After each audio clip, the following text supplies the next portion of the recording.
Comrades, I bring greetings from ITUC Africa on the occasion of your 13th National Congress, and welcome the convening once again of Cosatu Congress. This clearly provides the occasion for representatives to take stock of the organization, of your country, and indeed of the world situation as a whole.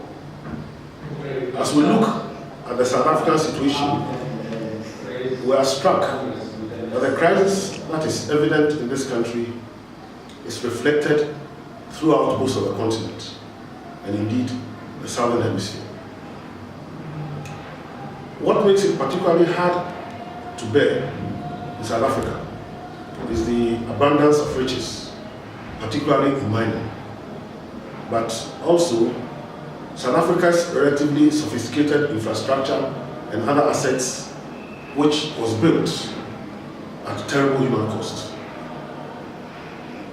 What makes the crisis in South Africa particularly sharp was a promise of a better life for all that resonated amongst most of us when apartheid was brought down by the actions of the people.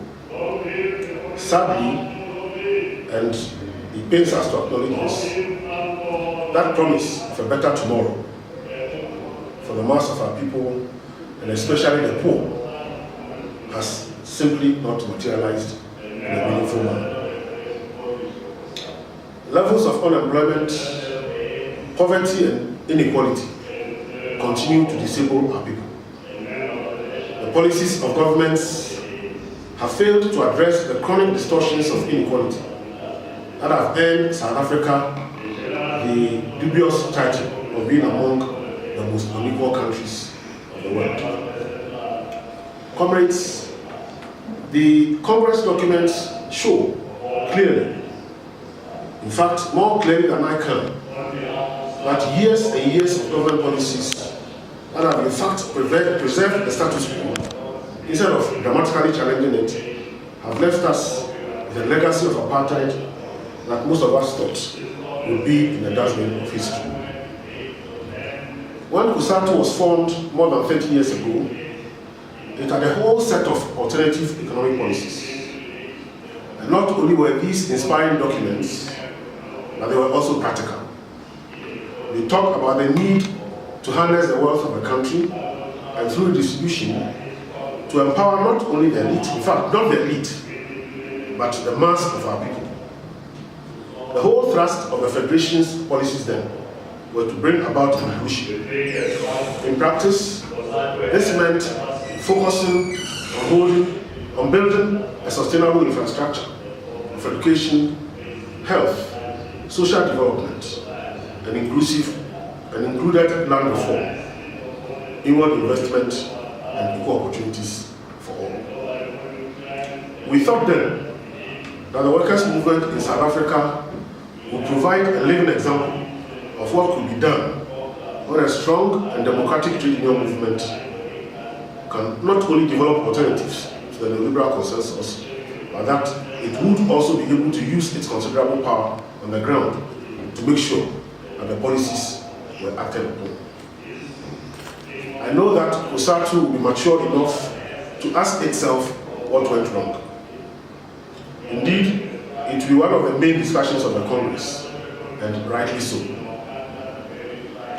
Being able to reflect honestly on the past without fear or favor, or of being unduly defensive, is a key factor or a key indicator of a politically mature movement that is capable of moving forward. After all, as Malcolm X said so well, unless we can see where we came from, how can we say where we're going? Of course, the global crisis upon us at a time when our movement internationally has been weakened by successive waves of austerity and emphasis on making the working class and poor pay for a crisis that is not definitely their making. Cosatu and its affiliates know the character of the challenges we face much better than I could articulate, even if some of them are are not unique to South Africa. For this reason, I would hope that the Congress will address a number of questions as part of going forward, and I would like to humbly highlight some of these. The first and most present question, in my view, is how can we reverse the trend towards the decline in union membership?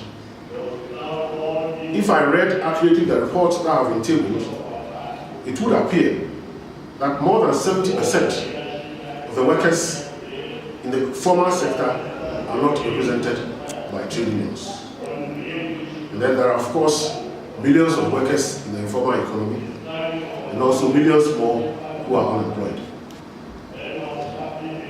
The challenge, surely, must be how to build a movement involving all these categories of workers.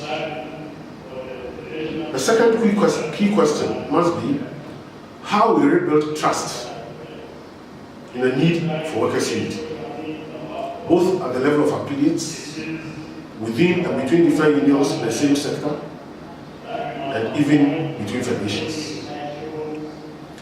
There are some here who may think that unity between unions and federations of a different persuasion is not possible.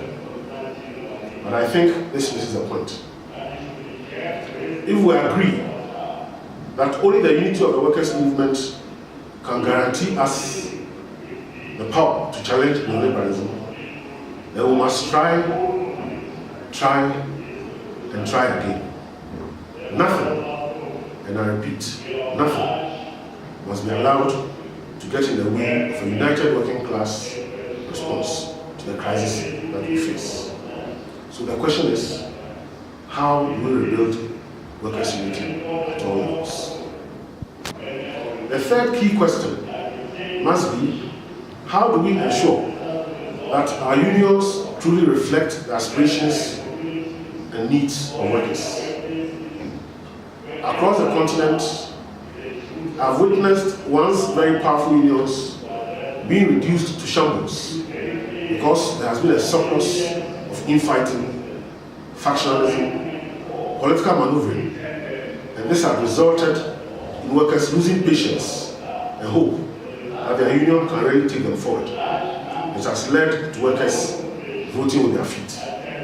So my third question is, how can we rebuild a healthy internal life in our unions? One that respects workers' views, that challenges sexism, corruption, the absence of accountability, and perhaps most importantly, one that can use the incredible knowledge of our class to develop alternatives to austerity and neoliberalism. Comrades, there must be many more questions that you yourselves have posed in your Congress documents. And I really look forward to learning about the conclusions of your Congress and in working with Cosatu to advance the fortunes of African workers. Finally, comrades, following your achievement of a national minimum wage, I would like to invite Cosatu to join ITUC Africa in prosecuting the campaign which is already underway for an African wage floor against the incidents of the working poor. Viva Cosatu, viva!